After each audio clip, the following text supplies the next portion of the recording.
If you work as a manufacturing facilities engineer, installing a new piece of equipment can be as complex as the machinery itself. From prep work to alignment and testing, it's your team's job to put it all together. That's why it's good to have Grainger on your side. With industrial-grade products and next-day delivery, Grainger helps ensure you have everything you need close at hand through every step of the installation. Call 1-800-GRAINGER, click Grainger.com, or just stop by. Grainger, for the ones who get it done. Blog Talk Radio. The following broadcast is brought to you by the iGolf Sports Network.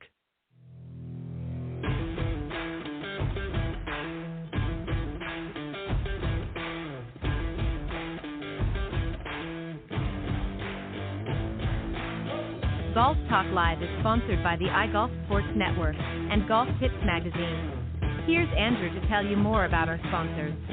iGolf Sports is a live stream broadcast and media production company providing quality programming designed to attract the golfing enthusiast.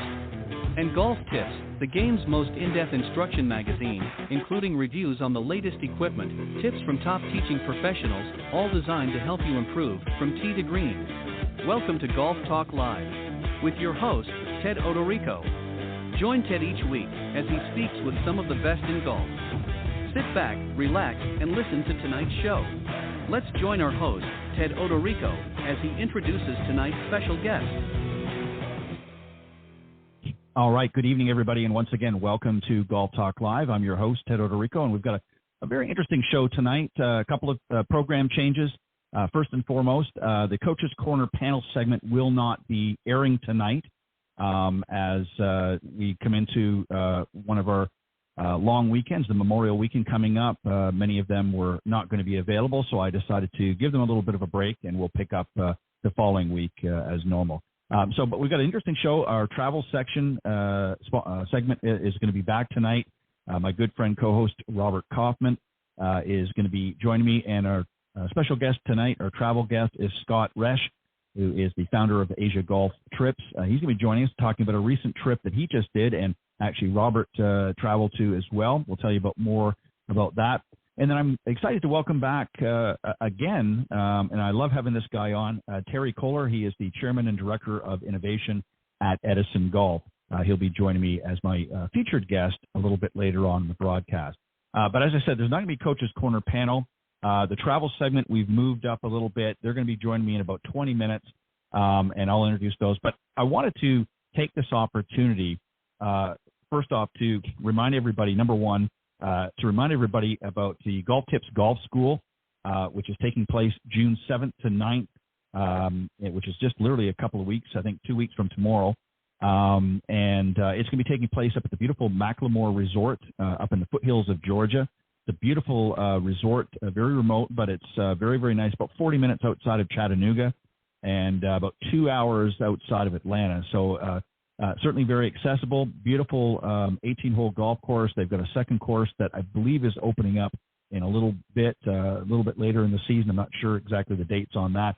But great practice facility, great restaurant, and just beautiful scenery. And it's literally elevated at parts of it about 2,000 feet on the escarpment. So as I said, Lookout Mountain in Georgia. So beautiful, breathtaking views, some great golf, a lot of good times. So if you're interested in joining and attending this golf school, you need to act out real quick and get in touch with me. The best way to do that is through email, and it's editor@golftipsmag.com. That's editor@golftipsmag.com. Let me know that you're interested in attending. We've literally got right on the nose here. We need to get any final sort of stragglers confirmed for the golf school. The dates, again, are June 7th to the 9th. You have an option of either, if you want to look at accommodations for yourself, there's a commuter rate, and then there's also an all-in package, which includes accommodations at the beautiful new Hilton that just opened up earlier this spring. Again, that overlooks the escarpment, and it's just absolutely breathtaking. But you need to act fast because we need to make sure there's going to be rooms available for you. Otherwise, you're going to have to sort of fend for yourself. So obviously, the all-in package is great. Includes not only 3 days of instruction, but also 3 days of some great golf, with some of it being on-course instruction, and then obviously some of it you can play yourself. But good time, a lot of fun. Definitely want to come out if you want to work on your game. Again, reach out to me at editor@golftipsmag.com, and I'll be more than happy to provide you with more details and let you know the rates and so forth. But definitely you need to do that, if not sooner than later, but definitely no later but than the end of this weekend, because we need to get you booked and set up no later than next week. So again, reach out to me at editor@golftipsmag.com for more information on the Golf Tips Golf School at Macklemore Resort. All right, one of the things I want to do, so you've kind of been hearing me unroll or unpack over the last several weeks, not only on Golf Talk Live, but also on the Women of Golf show, which, of course, my good friend and co-host, LPGA professional Cindy Miller, and I do together on Tuesday mornings. I've talked about some of this on that show as well. I've written over the last many decades. I've been working very diligently on a series of books. In fact, there's 7 in total. It's taken me a long, long time, close to 30 years to do.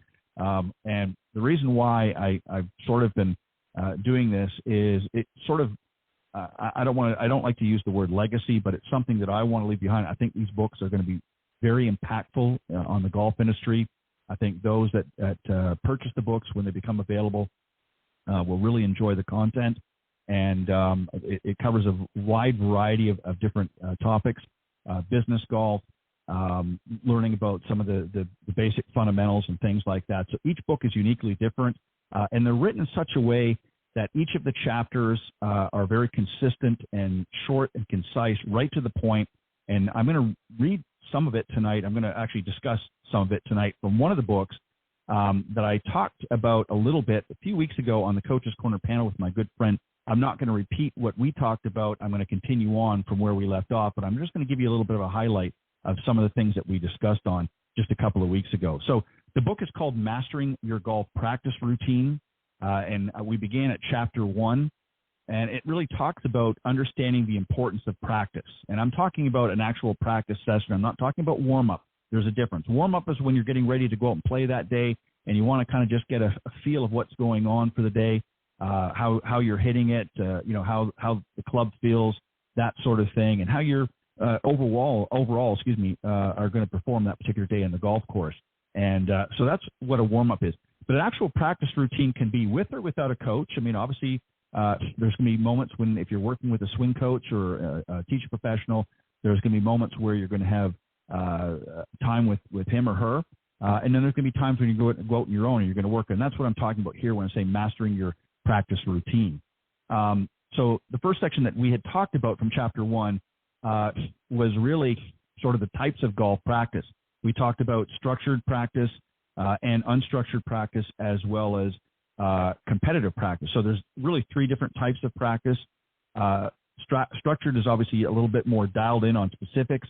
Unstructured is when you're just sort of going out there, and it's not exactly the same as a warm-up, but it's similar in the sense that you're not really working necessarily on anything specific. You're not as focused or structured as the word talks about, but it gives you a general idea of some of the things. So it's, again, the sections that I'm reading off here are very short and concise, but it gives you a general idea of what we're talking about, and I think it's going to be very useful information.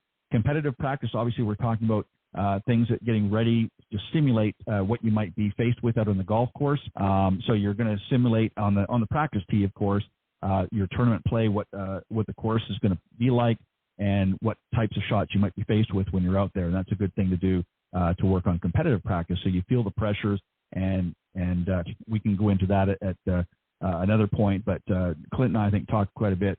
We also talked about the practice environment. Obviously, driving range first and foremost. Putting green, sometimes that's included in the range, or certainly nearby.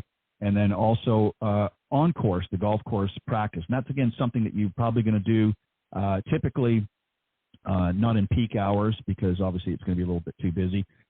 If you're working with a coach or a swing instructor, he or she is going to probably set up some on-course practice sessions.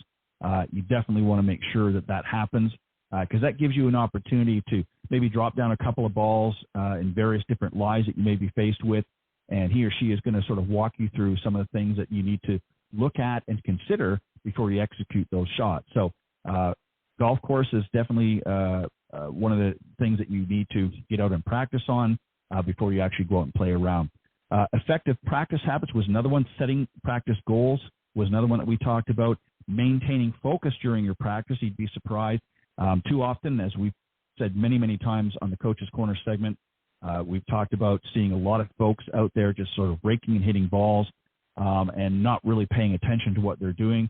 So you definitely want to be able to do that. You want to be able to focus during your practice routine and maintain that focus. And there are a number of tips that we can do as your coach or as your swing professional that can help you do that.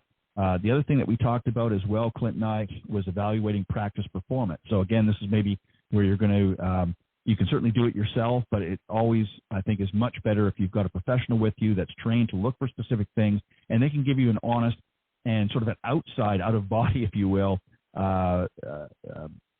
idea of really how you perform during that session. It's very easy. They're certainly not going to be overcritical, but they're going to point out some areas that need improvement. So you definitely want to do an evaluation of yourself and certainly along with the professional. Some other common mistakes was another topic that we talked about, and that was practicing without a plan. There's no point, again, if you're just raking and hitting balls, that's just wasted practice session, especially for those of you that have busy life commitments out there, whether it's through work or through family time.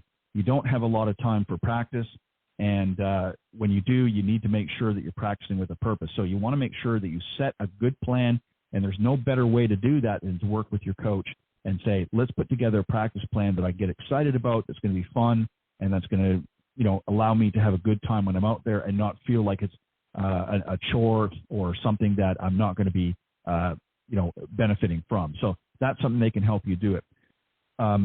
You probably would never think, because we always talk to you about you need to get out there and practice, but there, believe it or not, is a such thing as an over-practicing. Sometimes you'll see guys out there on the range for 2-3 hours, way too much. Professionals, might do that, but they're playing at the highest level of the game. Even a lot of those guys are not spending 2 or 3 hours out in the driving range hitting balls. They might go out for an hour, they might go out for a little bit more, then they might go and do something else, maybe hit the fitness trailer, and then they may come back out again, but they're not just doing a full-blown practice session for 2 or 3 hours. It's just not necessary. So over-practicing is something you need to be cautious of as well. Ignoring weak areas is definitely something that a lot of golfers do. They're always excited about hitting their driver on the practice tee, but they don't like to practice their putting or some of the other parts of the game. Bunker shots are one I hardly ever. I mean, the bunkers most of the time are still nicely raked in the practice area, because a lot of people, other than maybe a few guys, will actually get in there and work on their bunker game. And that's actually, believe it or not, one of the easiest shots in golf, but it does take a little bit of practice. We also talked about the role of a golf coach in practice. A couple of key points that they're going to do when they're involved is guiding practice sessions. So you want to have some structure. They're going to help give you structure. They're going to look at your overall assessment, look at your ways of sort of organizing yourself, and they're going to help you put together a practice session that is going to be successful for you. Everybody's different, so everybody's practice session is going to be different, and you need some guidance in that, and that's what the coach is for. They're also going to be, as I mentioned a few moments ago, providing valuable feedback and corrections. Feedback is extremely important. Your buddies might tell you when you're out there playing, and they might make some points, and some of them may be very valid, but they're not really going to give you the feedback that's necessary. You might hit a few bad shots, which we all are going to do when we're out in the golf course. And it's one thing to say, that was a pretty terrible drive or whatever, but they're not giving you valuable feedback, what you were doing wrong. And certainly they don't have a trained eye to really do that.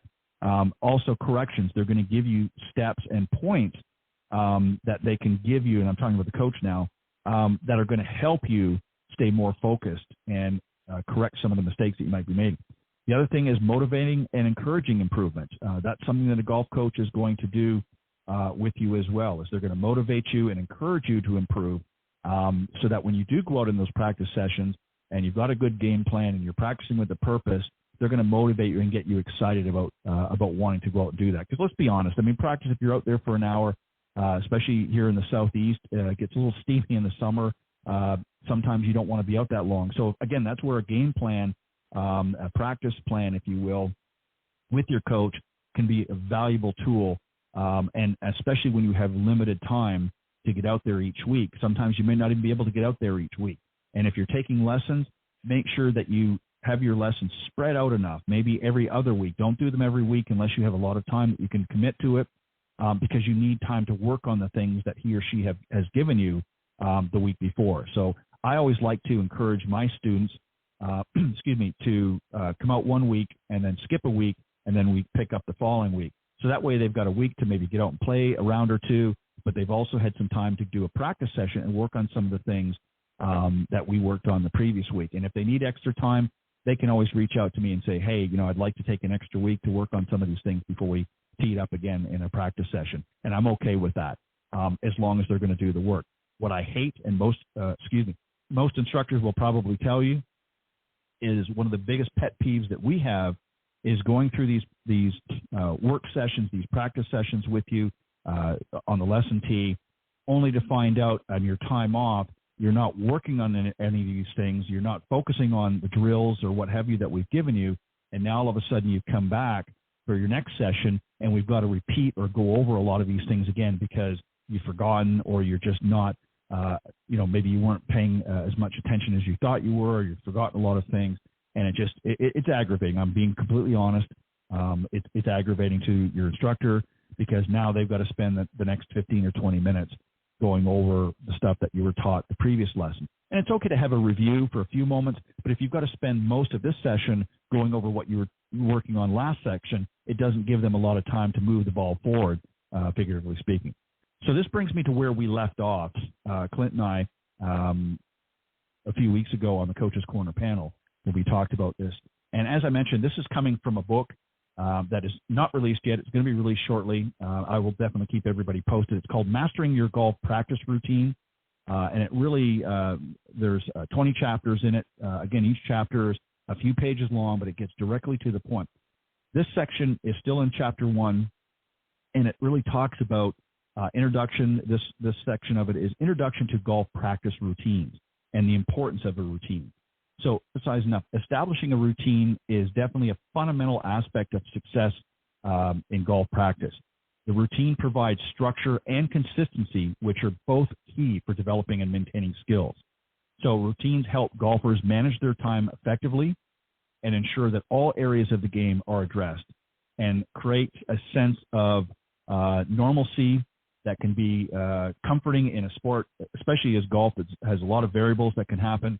So a good routine can help golfers transition into a focused state of mind, preparing them mentally for the practice session ahead. So having a good practice routine makes it easy. And if you're following a routine, they can minimize distractions and maximize the benefits of their practice time.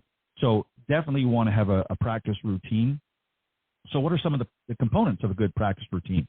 A good practice routine should be well-rounded, addressing technical skills, strategy, mental preparation, and physical conditioning. It should include a warm-up to prepare the body for anxiety activity drills that focus on specific aspects of the game, and a cool-down period to reflect on the session and relax the body. So sort of bring it back to a relaxed state, because you're going to be out there, you're going to be working on a lot of things, and you don't want to just sort of abruptly stop and say, okay, that's it. So you want to kind of cool down and just get back into a little bit more relaxed. The routine should also be flexible and allow for adjustment based on your progress. So based on the golfer's progress, the focus of the session and any specific challenges that you need that need to be addressed are there as well. A balance between structured and unstructured practice within the routine can help you, the golfer, develop both technical proficiency and on-course adaptability. So again, those are the components of a good practice routine, and if you follow those, you're going to be successful all the way around. And obviously, you have to put all that into practice. The mental aspect of practice, developing a positive mindset. What I like to do when I'm up just sort of hitting golf balls myself, I like to look up and down the range. Now, I don't bother anybody. I don't go up there and say, hey, let me, unless they specifically come to me and ask for help. I don't like to do that. I like to let, sort of the nature take its course. But I like to focus on what they're doing and watch how they practice.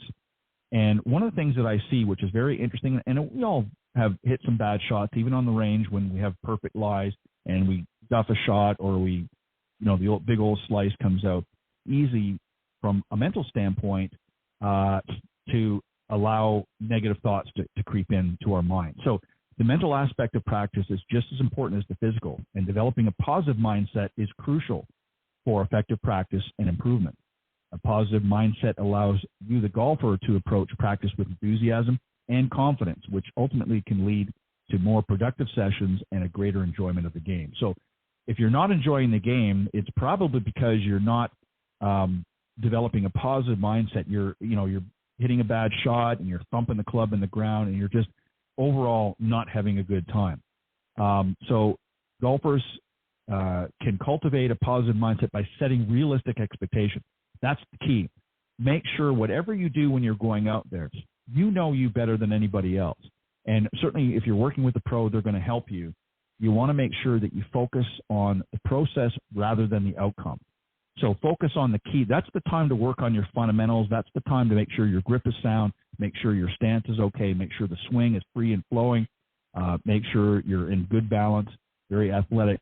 And that will help you to maintain a more positive attitude and stay motivated and resilient in the face of whatever challenges you may be faced with there. Also, overcoming practice frustrations. We all have them, as I just alluded to. Sometimes it can be frustrating, particularly when progress seems very slow or when setbacks occur. So last week you were with your coach and seemed to be striping them really solid. Now you're out on your own, and all of a sudden it's like the wheels fell off the bus. What happened? Well, sometimes you've forgotten some steps. Maybe you didn't focus as intently on getting those fundamentals correct on this session as you did last week because the coach was watching last week. This week you're on your own. So you think you're doing everything right. That's why it's important to have a good routine so that you can get back and you have those checks and balances to make sure.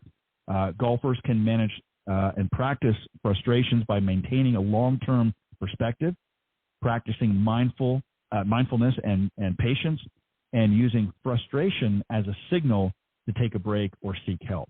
So if you find yourself getting a little bit frustrated, you know what?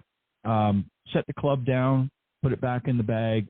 If you're close, which most ranges have a little, some of them might have a snack shop or something there. Go and get yourself something to drink, some water if you don't have it, or a juice or what have you, and just take a break. Grab a snack, just take a break, let the nerves calm down, that sort of thing, before you pick up the club. It's also designed and is helpful for golfers to have strategies in place for dealing with frustration, such as taking deep breaths, focusing on a single aspect of the game, or ending the session with an activity they enjoy. So if you really like to, hit some long tee shots and your driver's working good that day, end up with half a dozen or so well-struck drives out into the practice tee, out on the range area. And so if you're learning to manage your frustrations, golfers can ensure that it does not hinder their practice or their love of the game. I don't know how many people I've spoken to over the years that have all said the same thing. One of the things that has really beat them down is when things are not going right, they don't know how to handle it. And the frustration levels get up and they just quit out of frustration. Golf is a challenging game. It's meant to be challenging. It is going to be difficult. It's going to be hard at times, but can also equally be rewarding if you're willing to put in some effort and some time. And if you're not willing, and that doesn't mean you have to be out there every single day, but the time that you do put in, you have to make sure that you're doing it with effectiveness, that you've got a game plan, and you've got to be able to make sure that it's structured at times. Unstructured sometimes is okay, but not all the time. And you'll find what will ultimately end up happening is you'll have a better enjoyment. Just two last quick points, and then I'm going to get ready to bring our travel segment guys on, is physical conditioning for practice. Importance of physical fitness in golf. That speaks for itself. Always make sure that you speak to somebody, get an assessment done, somebody that is a certified golf fitness professional. Certainly a fitness professional is good, but somebody that specializes in the golf swing and the golf game itself is better because they're going to work on specific things that you need to improve on, and you want to make sure that whatever it is you're doing, that you're not going to get hurt. There's specific exercise at certain areas of the golf. They'll talk to you more about that, but you definitely want to be able to do that. And so physical conditioning for practice is important. Nutrition and hydration for practice, eating properly for energy, all those things are a given. And I think if you do all of those things, you're going to be a much better player, much happier player, and you get out there and have some fun. So that's sort of the end of chapter 1 in Mastering Your Golf Practice Routine. I'm hoping to have the book out within the next month. It's going to be available probably on Amazon. I'm not sure yet if it's going to be solely a digital only, or if it'll be available in a paperback and or hard copy. That I'm still working on. But the book is actually written. I'm just putting the final touches on it and getting it ready. So keep an eye out. I will keep you informed here and elsewhere on social media. But the book is one of 7 that I've written. It's called Mastering Your Golf Practice Routine. And there's a lot of great things. That's just chapter 1 that we covered. A lot of great nuggets in here. And I think if you work on these things, you're going to become a much better player. All right, before I bring the guys out, we're going to take a quick commercial break. And then I'm going to be joined by 2 great guests joining me here on Golf Talk Live travel segment. We'll be right back. When it comes to golf, there are 2 topics that consistently come up: more distance and more energy. But hey, what if you could achieve both? Introducing Victory's carbon fiber insoles, the revolutionary performance insoles designed specifically to help golfers hit longer. Using patented carbon fiber technology, VKs do more than support your feet. Many golfers see a 1 to 2 mile per hour increase in club head speed just by adding Victory insoles to their shoes. So if you want to up your game and feel better after a long day on the course, choose Victory's carbon fiber insoles. Visit Victory.com, that's VKTRY.com, and use code GT20 for 20% off today. This offer is exclusive for listeners of this podcast. Again, visit Victory.com and use code GT20 for 20% off. Order today to start feeling the difference on your next round. This golf travel segment is sponsored by Golf Breaks by PGA Tour. If you are tired of researching and planning your group's golf trips, let the travel experts at Golf Breaks by PGA Tour help. Get a customized golf trip with their hassle-free service and save money with their guaranteed best prices. Right now, Golf Breaks by PGA Tour is offering up to $200 off your next golf trip, exclusive to Golf Talk Live listeners. Simply quote Golf Tips 200 online or over the phone. Terms apply. Go to golfbreaks.com to start planning your next golf trip today. All right, welcome back, everybody, to Golf Talk Live, and it's now time for our special travel feature, again, sponsored by Golf Breaks by PGA Tour. And I'm excited to have back my good friend and buddy, co-host, Robert Kaufman. We're going to be joined also by a special travel guest. I'm going to tell you a little bit about both of them here in just a minute. Robert, of course, is an internationally published golf and travel writer and award-winning photographer.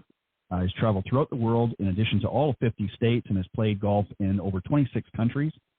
He's following a 12-year career as a freelance photojournalist, founded the Northern California's first monthly golf publication, Golf Today, and he was honored by the Northern California, PGA Sports Media Person of the Year, and was instrumental in developing and guiding golf marketing initiative to raise global awareness for California as a top-tier golf destination.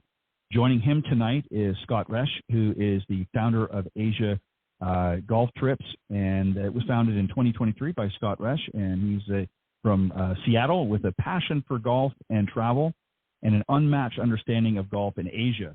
And from 2007 to 2018, Scott lived and or worked in Southeast Asia as the head of the golf division for Balcony Media Group, a media relations firm that specializes in generating publicity for luxury hotels, resorts, and golf courses. During his time, he not only set up dozens of trips for Asia for international journalists, he helped launch some of the biggest golf initiatives ever conceived for Vietnam and Thailand. So let's welcome my co-host and friend, Robert Kaufman, and our very special travel guest tonight, Scott Resch. Hey, Ted. Guys, welcome to... Tonight? I'm doing very well. Welcome, guys. Hi. Hey. Hello. Scott. Thank you. I hear. Yeah, we can hear you. Thank you guys both for joining me tonight. And I'm going to give Robert the mic in just a moment here, but I want to just mention a couple things. So, Robert, first and foremost, you actually took a trip over recently. That's why you were away for a little bit of time, and then you had another trip right after. But you actually headed over and experienced some of what we're going to talk about tonight. Just give us a sort of a brief overview of how it went for you and some of the things that you saw, and then I'll let you handle the mic and you can talk with Scott. Well, I first and foremost, it was one of the most amazing international golf trips I've ever taken in my 30-plus years of traveling involving golf. I mean, it's got all the ingredients, for an amazing golf travel adventure, scenic golf courses, from some of the top world-renowned golf architects, rich culture and history, if you're into that, great food. I'm still not sure what some of the items that I ate. Fantastic hospitality with the caddies, especially well-trained, and, perhaps best of all, it's in today's world, it's probably one of the most affordable destinations you can go to. For U.S. golf travelers, your dollar goes a long way. So that's really one of the most enticing features. But all in all, the quality of golf was great, and we'll get into that. It was an amazing trip. Yeah, when I think about all that there is to do over there, it's a little bit of a way to go for U.S. travelers, but once you get there, it's well worth it. Yeah, and I know you and I talked a lot on the phone afterwards when you got back, and you expressed a lot of it. And I know you've got some questions to sort of open that up in the discussion tonight. And Scott, welcome. Thank you for coming on the show. We appreciate that, and interested to have you share with the listeners, I guess, a different experience for a lot of people. I'm just going to start off with this sort of a general question, and then Robert, I promise I'm going to turn it over to you. No worries. But Scott, this is something that most people here maybe have not experienced. A lot of people have gone over to Europe. They've gone to Scotland, Ireland, you name it. They've gone to a lot of other places. But the Asian market is really, for many Americans, is still very new. And there's obviously a lot of things. And you went over, a number of years ago, as I mentioned, and got to experience it firsthand, and obviously decided, hey, this is a market I think a lot of golfers just like me can get excited about. And, of course, the rest is history. What was it about the area specifically that really opened your eyes and said, this is something I want to share with my fellow golfers out there? Well, I think you touched on it. Well, first of all, thanks for having me. I appreciate it. But I think you touched on it with the word new. I went over there in 2007, which was really not too long after Vietnam started to open up to the world. And back then even, there weren't a lot of golf courses, but over that course of my decade plus being over there, the development, I was there sort of in this period of when it all started to blossom. And so to see these renowned architects come in there, identify Vietnam and its coastline, 2,000 miles long, as a place that could be perfect for the type of golf that, we've been playing for a couple hundred years, right? As a place that could be the next place was really exciting to see. And so I just sort of, when it came, not even a year ago, when I was thinking about sort of my next step, I thought, well, this is still so new, and I know that most people don't know about it, and I know that there aren't many people on this planet that know it the way I do. So yeah, and it's important. Go ahead. Yeah, sir. Go ahead. Go ahead, Greg. No, please. Go ahead. What I was going to say was, and this brings it really to the word new, as you mentioned. So many people are not familiar with this market.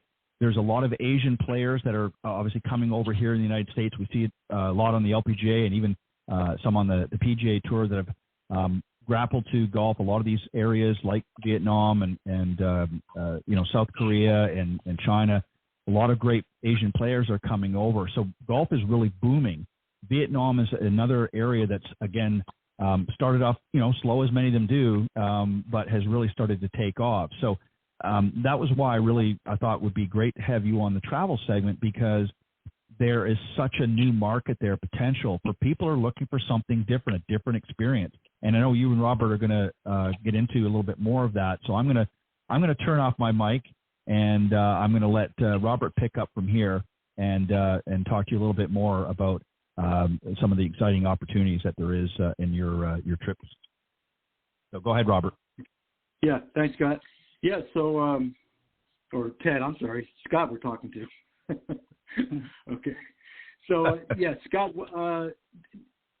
with you having lived over there for so many years, as you mentioned, and learning the country, understanding the market, the opportunities, really looking back and, developing your company, what are some of the, the surprising attractions that people are going to look for thinking about going to Vietnam? It's a brand, as you mentioned, it's a brand new market. So, what should golfers be aware of? Yeah, well, I think one thing that I've known from the very, very beginning of this venture, right, is that trips like this aren't for everyone. As we know, lots of golfers are conservative and habitual. It's just the way it is. They find a destination they like and they go over and over again, especially groups. Yeah.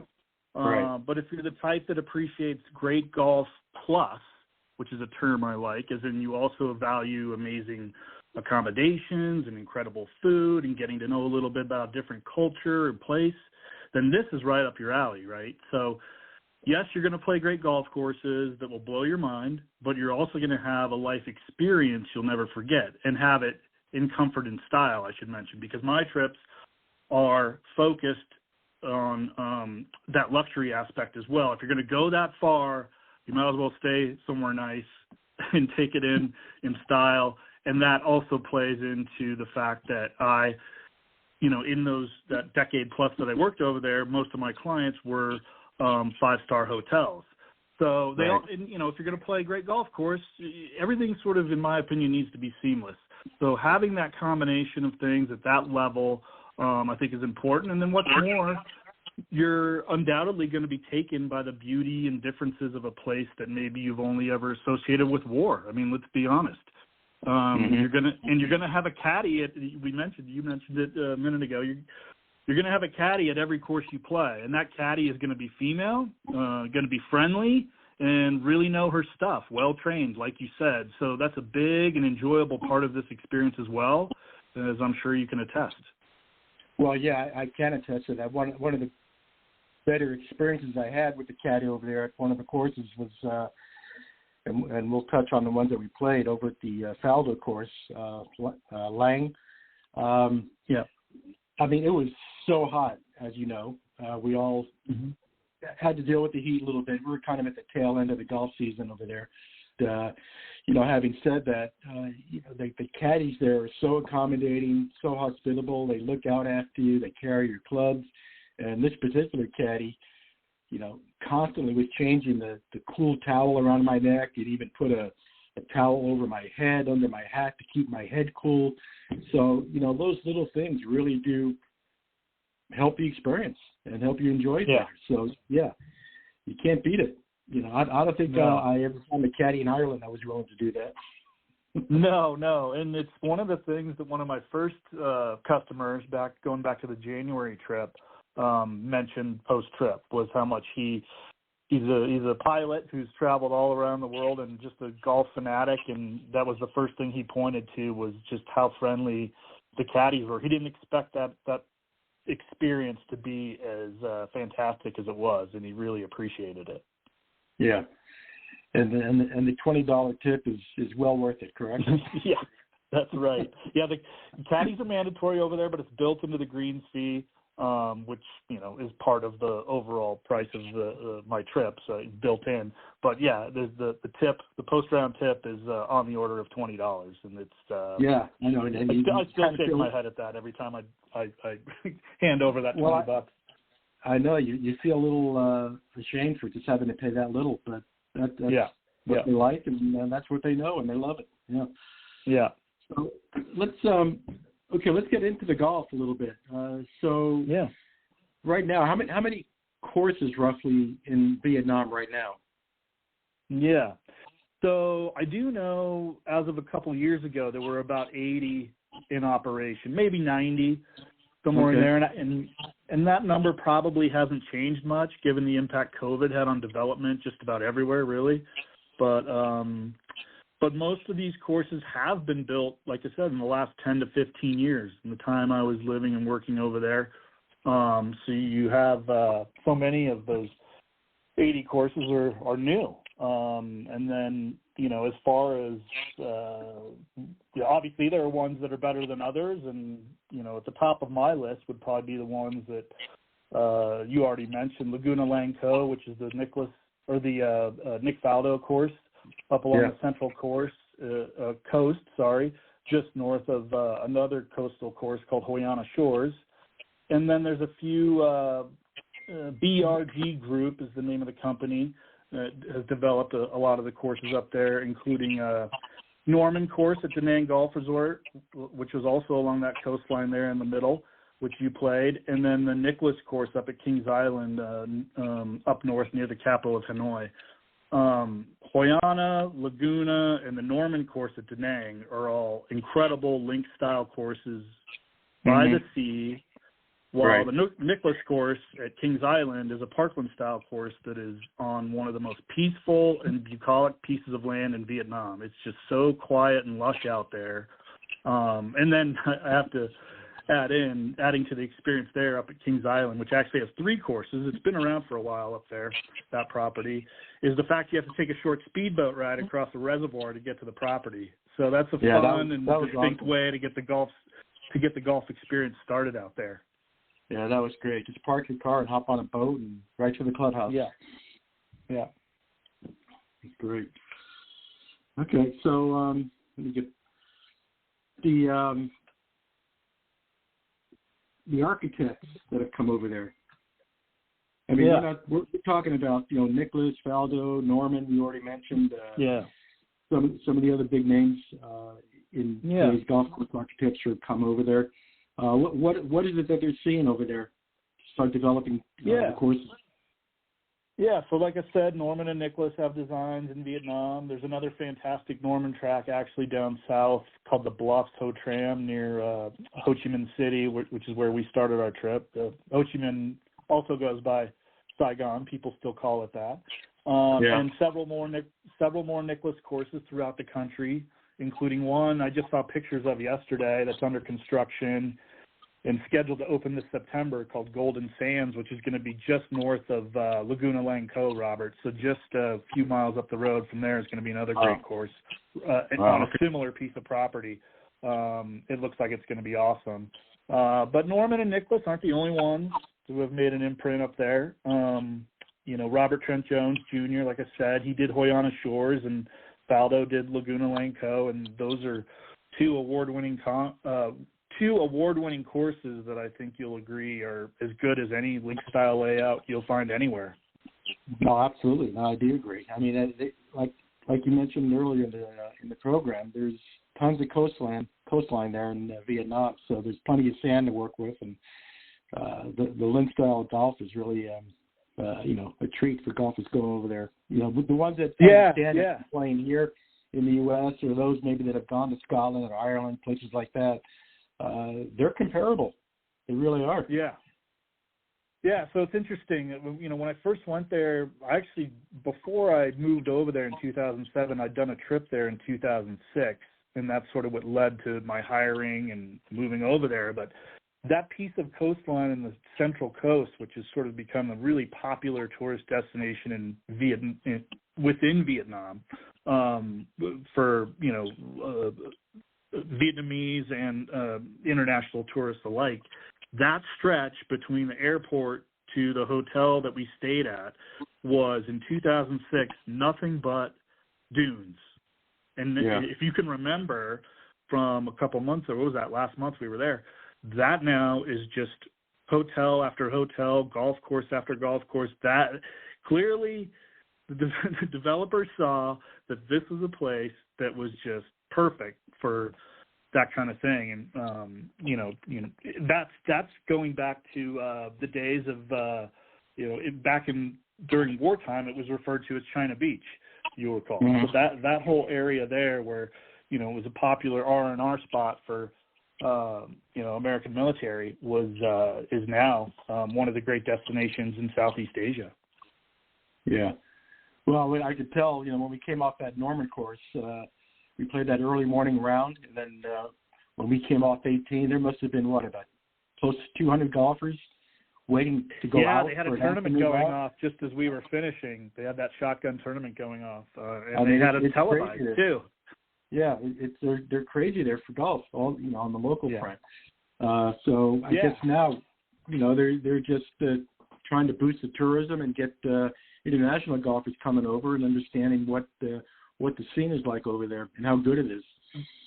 Yeah, and I'm glad Ted mentioned the interest sort of on the junior level with all these great players that are coming from Asia now. And in fact, the day after we were at one of these courses, Robert, that we were Nick Faldo was over there for an event that he hosts, and it's right. He's behind what's called the Faldo series, and it's an international series of tournaments for juniors. I think Rory McIlroy won it years ago when he was a junior. I want to say Tyrrell Hatton was another. But for the Asia final, they hosted it at the course that we played at the day before, and the winner was a Vietnamese kid. So, obviously playing against kids from all over Southeast Asia and I believe Japan as well, and Australia, come to think of it. A Vietnamese boy won the tournament and advanced. He advances now to the world final, which I'm not sure where that is this year. Probably over in Europe somewhere. But it just goes to show that now that golf is taking off over there in Vietnam, you've also got some real players that are coming up through the ranks. Yeah, and they're getting them started younger and younger. Not much different than from over here, but yeah. Scott, Robert, let me just interrupt for just a quick second. I just want to sort of piggyback off that, if you don't mind. Scott, sure. You see now, you mentioned a number of different events in that. I just want to ask this question, and then Robert, I'll turn it back to you. Do you foresee, or has there been? I mean, obviously, we don't see anything, from the PGA Tour at this point. But given that there are numerous luxury properties there, and obviously high quality golf course, do you see in the foreseeable future some professional level tournament having a stop there? Yeah, it's hard to say. I do know, there are events that have been played over there annually for a while. I know Thailand, especially, has been a perennial stop. I believe there's a course in Shanghai that hosts annual tour event. Maybe it's a European/Asian tour co-sanctioned event, I would think. Same in Korea. And as far as Vietnam goes, I do know that there have been attempts in the past, and one really good one back in 2015. I actually was involved in it, and that was an Asian tour event that was put on by a course just south of Ho Chi Minh City, Greg Norman's second course in the country called the Bluffs Ho Cham, and that attracted some of the biggest names in golf: Sergio Garcia, Thomas Bjorn, Jeff Ogilvy. I'm trying to think who else. Y.E. Yang played in it. I'm forgetting many, but that was a huge success, and I think what helped it become such a success was that, again, on just a beautiful piece of coastline, and then a huge sort of a resort property attached to it. So you had the accommodations next door, you had the beach, and the turnout for it from a spectator standpoint was phenomenal. There's been turnover, not just at that property, but other properties in Vietnam that would be capable of hosting something like that again. So I think it's just a matter of time before something like that happens there again. But like I said, I think it's happening elsewhere. We just don't see it as much over here because it's not televised. But they're happening. And like I said, places like Thailand, China, and Korea. They're hosting events of that caliber all the time. Yeah, and I think, like you said, it's just a matter of time. I think as more and more people travel there and become aware of some of the great golf and great accommodations and elsewhere in that region, I think it's just a matter of time before you're going to have more events going there, and as it continues to develop even. But definitely, and then organizations that are capable, that are capable of coming in, stepping in, and that know how to do it, know how to put on an event of that magnitude. So, that's a big part of it. Vietnam is, like I said, only been the last 10 or 15 years these courses have been developed. So then go another layer and think about, just because there are courses there, it doesn't mean there are lots of people that know how to coordinate an event of that, size. So, but there are people that are coming along and that, that have worked in the business over there for a while and are identifying these needs and are putting things together. Very good. It sounds like definitely something's on the horizon for sure. Robert, go ahead. Let's get on to your company, Asia Golf Tours. So that's who I went with. You being the perfect guide, obviously, because you know the country backwards and forwards. So that was a perfect opportunity to go for the first time. But for golfers, traveling golfers who haven't gone yet, and thinking about it, what really should they be aware of? And if they're looking at using your services, your tour operations, what kind of accommodations can be made for their trip? Yeah. So accommodation from an accommodation standpoint, like I said. From an accommodation standpoint, are you asking about hotels? No, we'll get to that, but just in general, just talking about how you can customize a person's trip, even if they're not a golfer, to really get the most out of the adventure. Yeah, no, and I offer packages for non-golfers because I understand that there are lots of folks out there that are, just about everybody I've talked to says they're interested in Vietnam alone, whether they're a golfer or not. They've always wanted to go, and it's neat to know that there's someone like me that is capable of taking them over there and sort of introducing them to a place that they've had curiosity for. Like I said, it kind of gets to the reason I started this and why I chose to focus on Vietnam to begin with. And Vietnam isn't the only place that I'm going to offer. I'm just as capable of offering trips to other destinations in that part of the world. But I started with Vietnam for a few reasons, and I get this question a lot, like, why are you focusing there? But I just kind of want to address that now, and one is the fact that I know the country like the back of my hand. As you can imagine, when you spend more than a decade in a place and live there for a good chunk of that time, you really get to know the place that you're living in. And I went over there in 2007 to work for a media relations company that Ted mentioned, and repped the country's best hotels and golf courses, and I did that for more than a decade. And that job required me to see just about every square inch of Vietnam so that I could put itineraries together for journalists mainly interested in seeing and writing about that part of the world. So I have all the right knowledge from spending so much time over there, that's for sure. But another reason I'm focused on Vietnam is the connections I have over there. As you can imagine, obviously when you live and work in a place for a while, you get to know a lot of people. In my case, it was not only the general managers of golf courses and hotels, my clients, but also expats in other industries with interesting stories, world-class chefs who became friends, and you met one of them, Robert, locals who are colleagues that are now tour guides, and so on and so forth. So when you go on one of my trips, you meet some of these people, and that adds a special layer to the experience that really lives with you for a long time. It just does, and that's one of the pieces of feedback I've gotten so far from everybody that's on my trip, is how much they valued that aspect of it. But the main reason I'm focused on Vietnam has to do with what we've been talking about, and that's the golf itself. It is world class. A lot of people don't know that. Hopefully they do now. But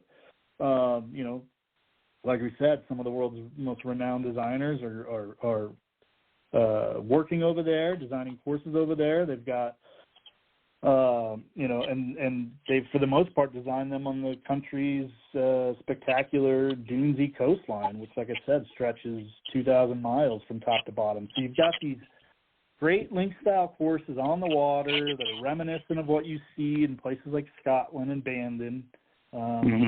Only you don't have to take sweaters and beanies and rain gear. As you know, Robert, you're not going to freeze your butt off over there.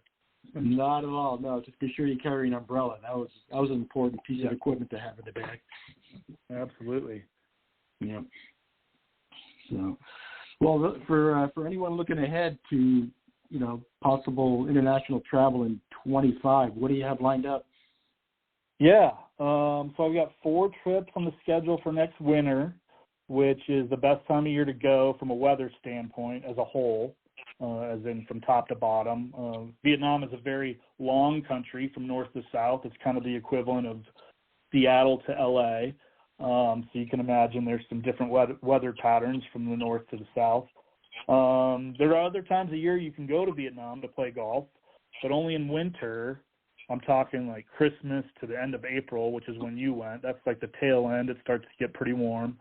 Will you get cooler temps and hardly any rain no matter what part of the country you visit? So that's why winter is really the target. So that's when my trips will be next year. I've got one in January, one in February, one in March, one in April. So one each month starting in January for 4 straight months. And then 3 of those trips are already half full. And the January trip is still open as far as the number of people I can take. I personally guide every trip. I think that's an important thing to mention here. Every trip, not just the one I took you on. And for a maximum of 8 people, and people ask me about this all the time, why 8 people? Well, like I said, I used to organize trips like this all the time for journalists. Sometimes those were fam trips for media, and I quickly understood that once you start to get up around double figures, it can be a little bit tricky for a number of reasons. So I like that number of 8, two foursomes, obviously. And I like that it makes people feel like they can ask me questions whenever they want. They're not lost in the shuffle of a big group. And as you can attest, in a place like that, that's so foreign to most of us, Westerners, that you're going to have a lot of questions. So I understand that, and I want people to feel comfortable to be able to ask me those questions and really get the most out of their trip. And like I said, you don't have to be a golfer to join my trips. I've got packages available for non-golfers too. Because of my background working with 5-star hotels, I'm just as dialed in on what there is to do off the course. So what we would do, have those conversations ahead of time, and we just plug in whatever activities interest you in place of golf, and I can guarantee you'll have just as great of a time. Yeah, no, it was an awesome experience, and like you say, keeping the numbers down to 8 or even 4, whatever it might be, it just makes for a very intimate experience. And again, I can't stress this enough. With you being on the trip and with your knowledge of the country, it makes all the difference. Especially for someone who had never been there before. It just has all these impressions of what Vietnam is. So it is foreign to a lot of the Westerners, but amazing experience. I would recommend it highly to anybody. So let's tell before we break off here, let's tell the audience where they can go to check out Asia Golf Trips. Yeah, Asia Golf Trips. It's at asiagolftrips.com. Just about everything you could think of as far as whatever questions I haven't answered today should be able to find answers to on the site. I've got an FAQ section.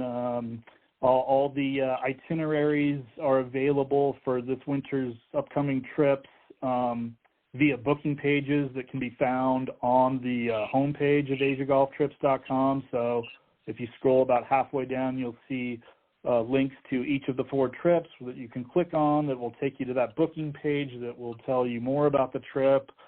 everything you could possibly think of, even photos of previous trips, just to sort of get a feel for what they're like visually, the places you'll stay, the packages available, pricing obviously, and anything else you'd want to know. I've also created a blog that I've been pretty active with, just sort of addressing a lot of the questions I get in the form of blog posts.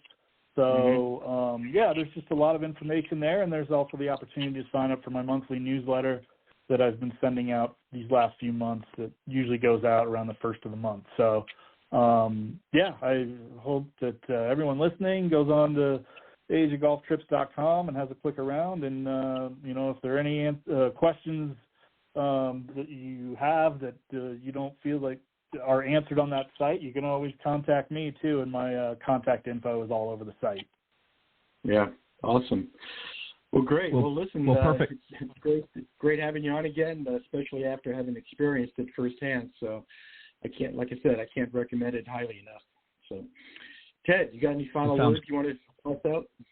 I definitely do. For those of you that want to add an exciting opportunity to your bucket list, I think this is a good one to do. And again, as Scott had mentioned, if you go to AsiaGolfTrips.com as the website, all of the information is there, plus some of the upcoming trips.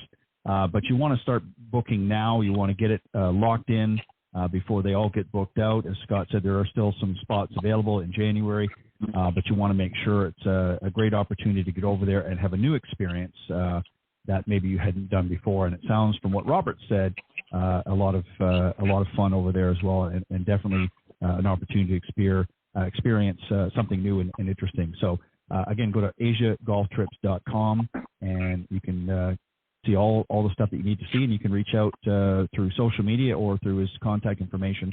The founder, Scott Resch. Scott, thank you very much for coming on and opening golfers' eyes to I won't say brand new, because it's not a brand new market, but it's new for some.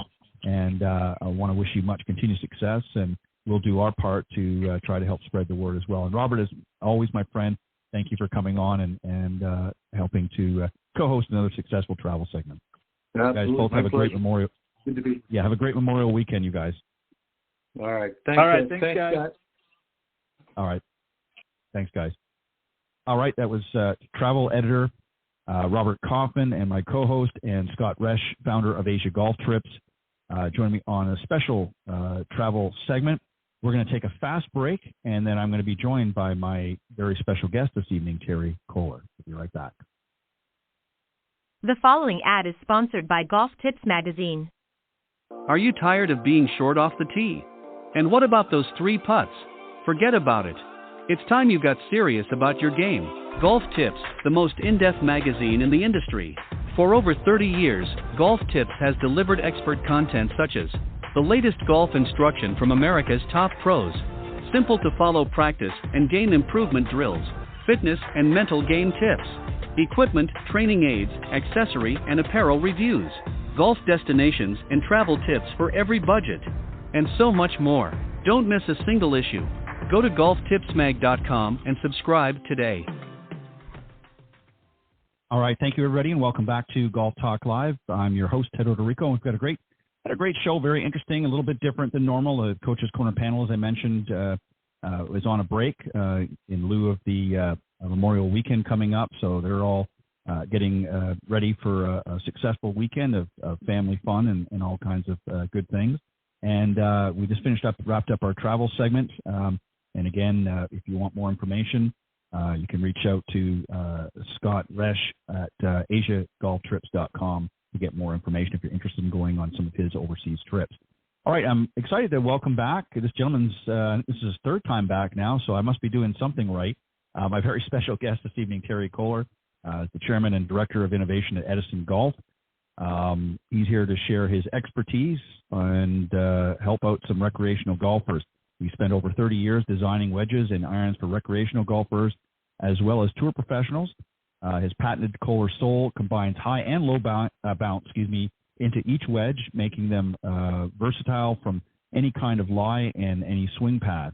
And he if you experience his work, Edison Golf insists on the highest quality components and workmanship and builds each wedge to order for every customer. So please welcome back to Golf Talk Live, Terry Koehler.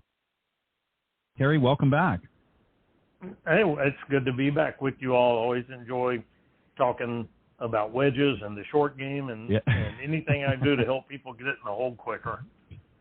Well, I'm going to put you through your paces tonight. We had it. That was just the warm up. The last 2 times you were on. This is the marathon. So I hope you're ready. Thank you for coming on.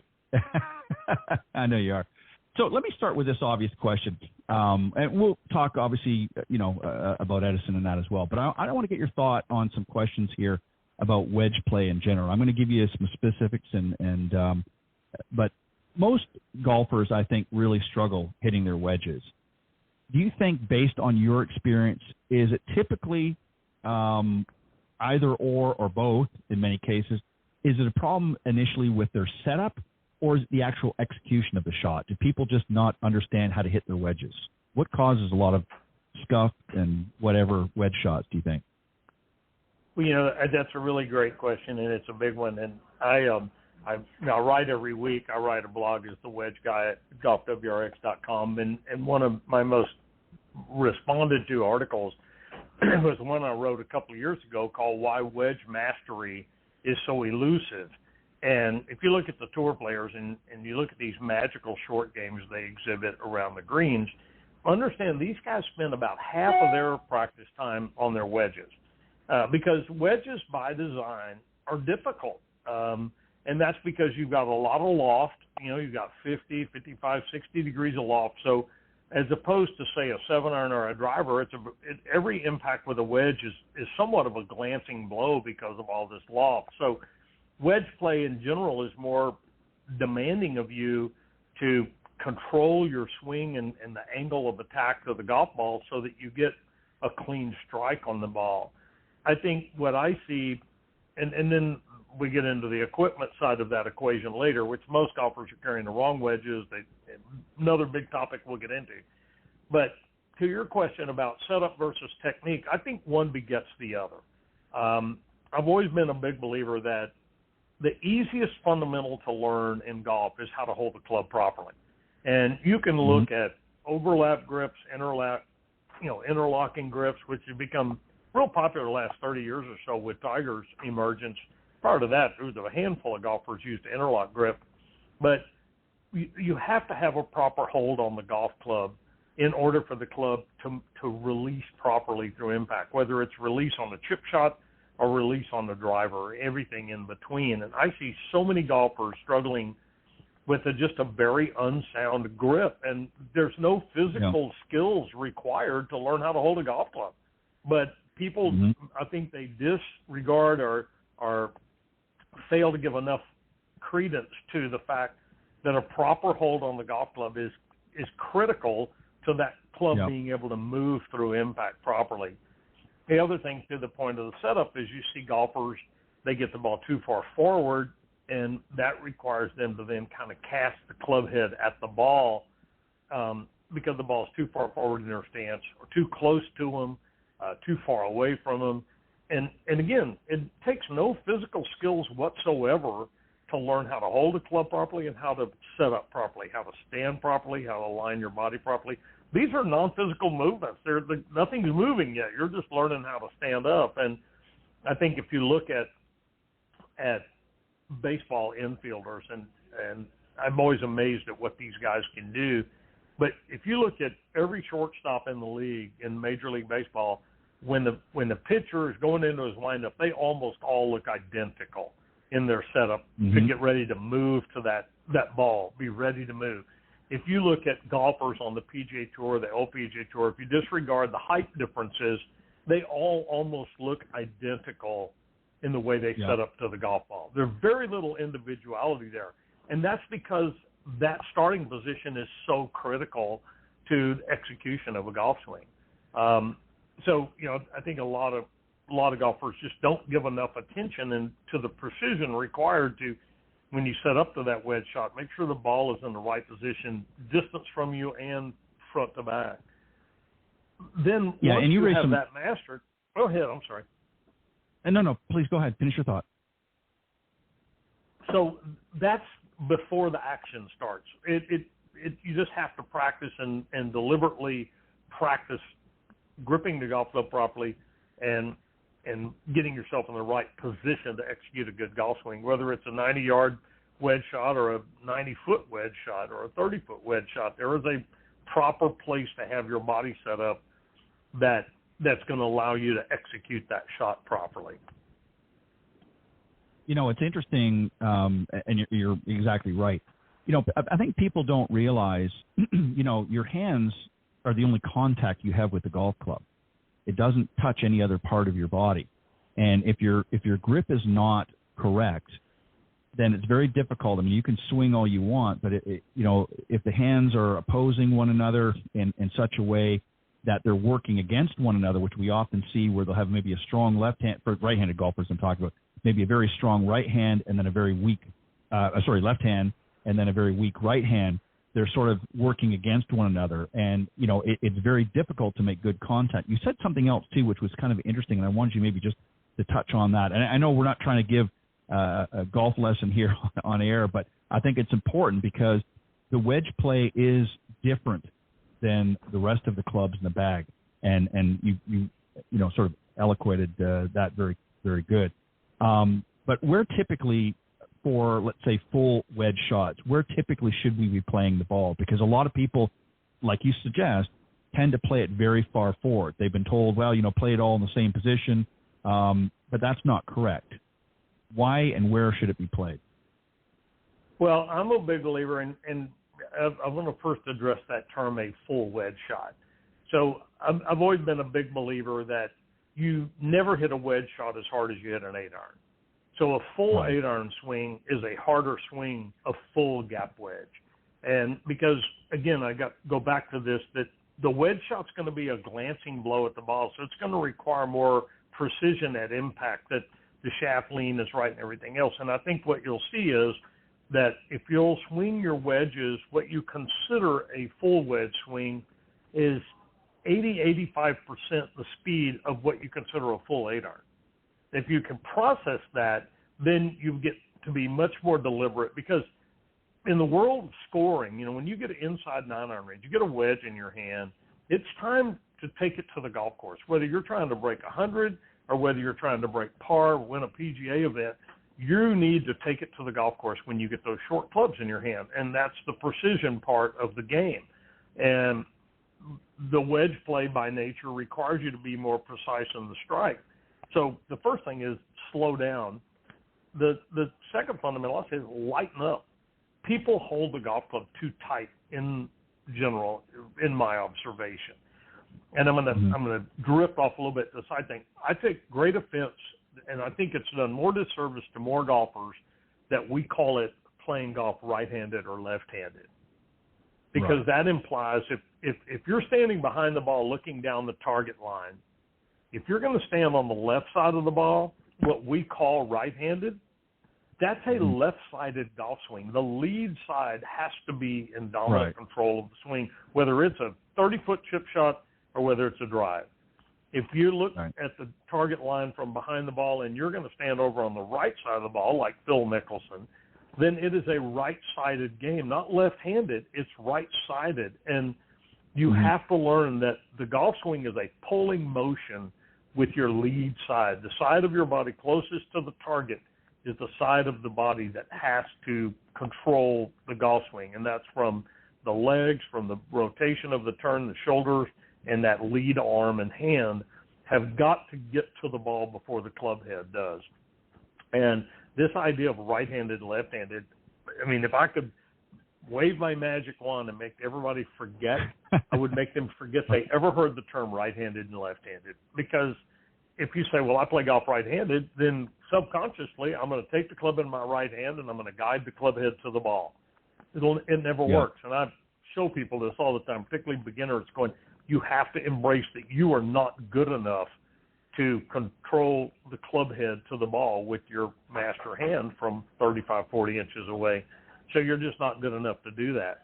So I think that what happens is that when you're doing when you're in a golf swing, you're trying to guide that club head with your master hand, and that's why golfers are stuck in the high 90s, mid 90s, hundreds for years. And you see golfers like, how can you play golf 2 or 3 days a week for years and still be a 100 shooter? It's because you're trying to master something that's not masterable. Now, back to your ball position question, the club is, if you were swinging the golf club with your lead side, the golf club is going to bottom out directly below your sternum. That's just where it's going to bottom out. And if you're moving your weight from your backside to your lead side, your sternum is moving over in front of, or over your lead foot. Okay? Right. So that golf club is going to bottom out about there because that's where your lead arm is fully extended, the club's fully extended. That's where ground contact is going to be made, or the low point of the swing is going to be.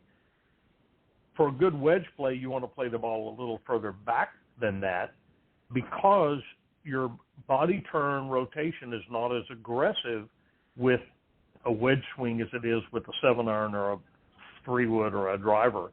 So your sternum is not getting as far over on top of your lead side as it is, on a full swing.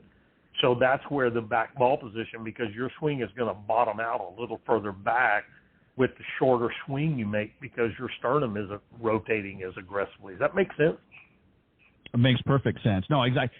The reason I wanted you to explain it, because I know your expertise obviously is in wedges, and I think a lot of people, as you pointed out, really do struggle. I mean, I see, guys on the practice tee and, up there, and they're trying to work their wedge game in, and you're right. I mean, the short game has been proven, is responsible for the majority of strokes out there. And if you're not learning to hit the clubs properly, I mean, I can take golfers, to the practice tee, and I can get them to hit, straight down the middle of the fairway, even if it's only 150, 175, maybe 200 yards. And they can go out if they've got a good short game and easily break 100. And yet I've seen guys that can crush it a mile out there and have got terrible wedge play, and they can't get it up and down, and they're all over the place. And there's other factors as well. But, so I think a lot of them really don't understand how to work the clubs. And, well, you're right. I mean, go ahead. Go ahead. Finish, because I'll address that. Go ahead. No, I'm finished. That's what I was saying. I'm talking about so if I could wave my wand and make people forget right-handed, left-handed, the other piece of advice I would like to wave my wand and make people forget they ever heard it was accelerate through the ball. Because what I see so many golfers, they're taking a shorter backswing and then really jabbing at the golf ball because they've heard this acceleration thing. Well, if you're driving down the road at 5 miles an hour and you speed up to 6, you've accelerated. You don't have to go from 5 to 40 to be accelerating. And what I see golfers doing around the short game, around the greens, and less than full shots is they don't take a long enough swing, and then that puts them in a position where they have to really accelerate the golf club in order to get the distance they want. And the wedge game is if you watch the tour guys around the greens, you see this beautiful, syrupy, rhythmical, swing back and forth, and they take the club back and through, but it's slower, but it's long enough to be a swing, to be a physical, athletic motion that's got rhythm and tempo and grace to it. I had a teacher years ago, and he used that term about the golf swing done right as a very graceful thing. I think of Ernie Els and Fred Couples and just what beauty and grace that combined with tremendous power. And but the golf swing is a thing of beauty executed properly, and there's a matter of gracefulness about it. And one of the analogies that I like to share with people to think about, playing a golf hole. And a round of golf is 18 holes, right? Each hole is just totally isolated and separate from the others. What are you doing here? And I liken it to the group of house painters that comes into your house. And, the first thing they do is get the house all prepped and taping up windows, cabinets, whatever. And then that guy comes in with the spray gun and it's all about power. He's putting a lot of paint down in a hurry, and he doesn't have to be precise because he's got everything taped off. That's the driving game. That's the long game. And then the guys come in and they start cutting in the windows and the doors, and getting that detail, that semi-detail done. And that's your iron play. It's a semi-precision part of the game. And then who makes or breaks the paint job is the trim guy. And he comes in with little small brushes and very methodical, slow strokes, and he cuts in and finishes out all the trim painting. And it doesn't matter how good the spray guy was and how good the cut-in guy was. If the trim guy is no good, the painting job is a disaster. And I always like to say your wedges are your trim brushes. That's where you're finishing off the hole to make it a really good hole or not. And if you, to your point, if you make a mess with the trim brushes, how many times have you heard guys, you blast a drive down the fairway and it's great, and then you're 90 yards out and you chunk a wedge or scull it over the green, and your buddy goes, "Yeah, nice drive, buddy," because you just botched that nice drive with bad trim brush work. So I like the analogy of the paint job, and your wedges, your trim brushes. Work slow, work deliberate, work at a more methodical pace, and be precise with it. Nobody cares if you hit a gap wedge 110 or 85. Do you hit it 85 or 110 pretty much every time with the same kind of trajectory and spin and accuracy? Because the guy that hits a gap wedge 85 really well is going to beat the socks off a guy that hits a gap wedge 110 poorly. Right. No, you're exactly right. It's interesting because you're 100% right, and we see this. When you were talking about the tour players, they do have that very syrupy sort of swing. And I can remember years ago, when he was earlier on in his time on the PGA Tour, John Daly, and everybody was amazed at how far he took the club back. And I can remember watching him on the warm up as he was getting ready to play up at the Canadian Open, and he was literally at the end of the range, and he was hitting these high, soft lob shots with his wedge on the end over to the practice green, which was just a few steps away, and that he was hitting it to the close pin, and it couldn't have been more than 10 feet away, and he would take that full swing all the way back, very slow, very methodical, as you said, and he'd come all the way down. That ball would just pop up, and people just all of a sudden moved from one end of the range to the other because they couldn't believe it. Because most people, the average amateur, if they tried to do that, would thin it and scull it across the green or what have you. But he just had incredible, touch and just knew how to work those clubs. But you're right. The typical average amateur goes with a short little jabby backswing and then tries to accelerate or force it through in their follow through, and they're inconsistent. And I think it's not understand right how the equipment works, number one, and it's poor technique. Go ahead. Well, it's because that they're right-handed or left-handed. They're trying to guide that club head back to the ball with their master hand. And one of the things I used to do back in earlier life, I used to do quite a few seminars for custom club fitters and builders. And I'd say, the fact is you're not good enough to take that, the effective striking surface on a wedge is about an inch wide. And you're not good enough to take an inch wide area, wrap it up behind your head, and deliver it back to a 1.68-inch diameter golf ball with precision and repeatability. It's not that good. And I would tell people, what's the most familiar thing you do with your master hand? Probably sign your name. That's the most familiar thing you do. And I would have people come up, and I'd have a flip chart. I'd say, here, take this Sharpie and sign your name on this flip chart. And then I would hand them a wedge that had a Sharpie tied to the end of it or taped to the end of the Sharpie. Said, now sign your name from here. Now I've just put that pin 35 inches away from their hand, and they can't sign their name. So if you can't sign your name with that pin at the end of that wedge, what are your chances of striking that golf ball precisely? Right. Which you don't do every day multiple times like you do sign your name. And that goes back to if every listener out there, if you want to really improve your greenside scoring, go out and hit little short pitches and chips if you're right-handed, and put your right hand on the back of the club but do not close your fingers on it. And hit that shot essentially left-handed, left-sided. And practice it. You're going to be squirrely with it for a while, but you will then get the feel of how you're swinging the golf club with your left side instead of jabbing at it with your right hand. For left-handed players, you reverse that. You're going to hold the club in your right hand, and you're going to put your master hand just not in the palm of your hand, but across your fingers, right in the middle of your fingers, and just to have that hand needs to be somewhere. But do not grip down and hold the golf club. Just have the hand, on the back of the side of the grip. But make yourself learn how to swing that golf club with that lead side. And it's weird. It's going to feel very different because it's very different the way you've done it. But it is the fast track to changing your short game forever.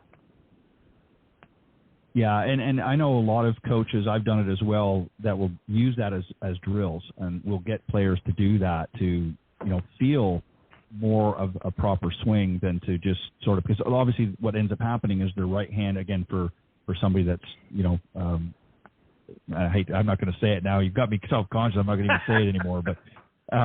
But for somebody that's gripping in their left hand and then they're applying their right hand, we'll put it that way, tend to dominate with their right. They try to force it through, and then they end up not leading it through with their left.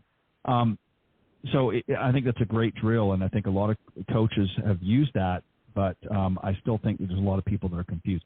This is another thing that confuses a lot of golfers, and I thought you to maybe talk a few moments about that, and then we'll get into some of the things that you're doing at Edison. The bounce. This is something that a lot of golfers are confused about. How do you know what bounce to get on a wedge? Does it matter? What does it do? What's the purpose of it? You hear this all the time, talking about the bounce. You need to engage the bounce or not, whatever. Explain what the bounce of the club is. I know you don't have the visual here, but just to talk about it. And what is the purpose of it?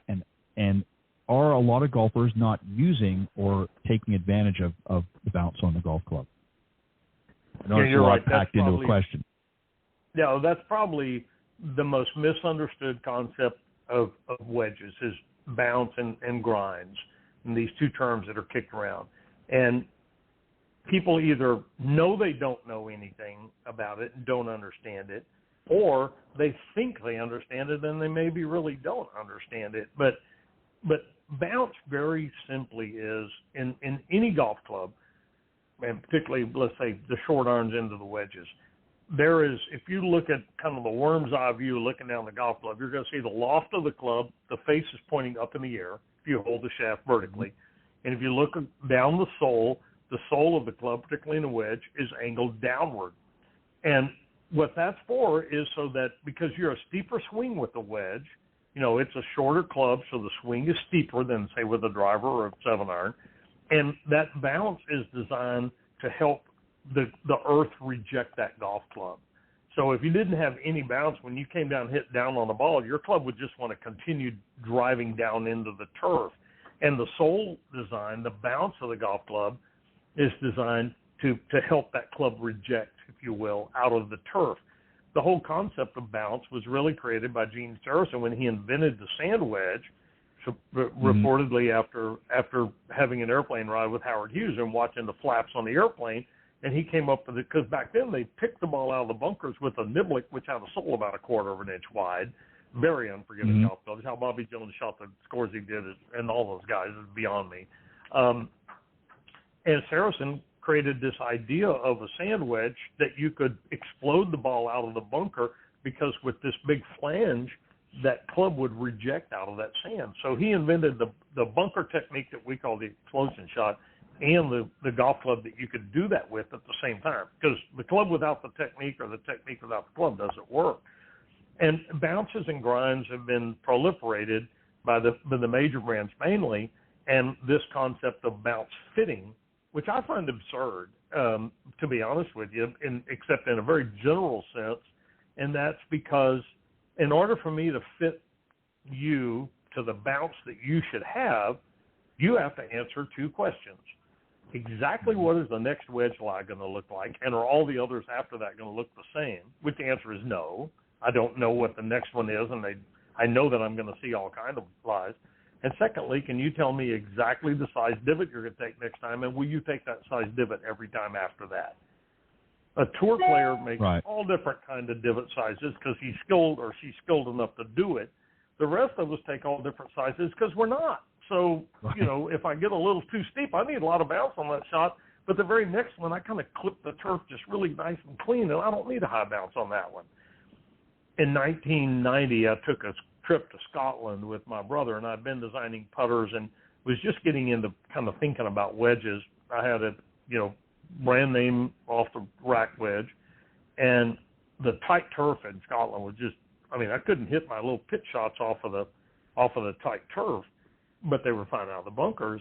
And I went into Auchterlony's golf shop, and I just had this idea. I saw a grinding wheel, and I said, can I come back? I got an idea. And I ground this leading edge off the golf glove. I ground it all the way up to the second groove and created like a really high bounce for about a third of an inch.